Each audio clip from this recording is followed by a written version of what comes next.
The Sony Golden Headphones Award. This is the one and only award that the listeners vote for.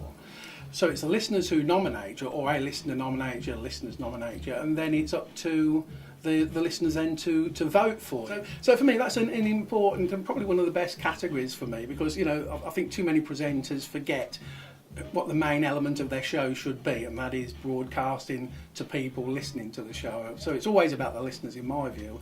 And I was really chuffed to get notification that I've been put forward. It's going to be tough for us, so that's why we need to kind of bolster as many votes at Inspiration as we can, because we've got presenters from Radio 1 and from Absolute. Some of the really big stations have got presenters in the same category. The management and the volunteers down here, they work so hard to keep it going. We're all volunteers in effect.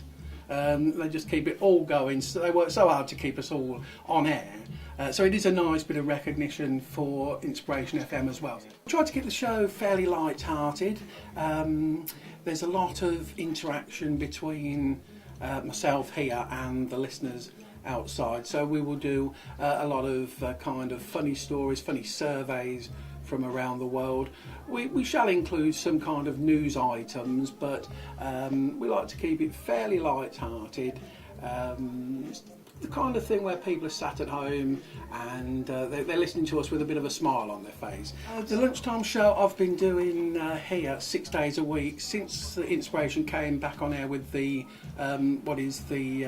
full-time licence, and that was getting on for, that will be 4 years in July. Prior to that, the Inspiration had what was called special licences, which was a monthly one, and I've been doing that for close on 15 years.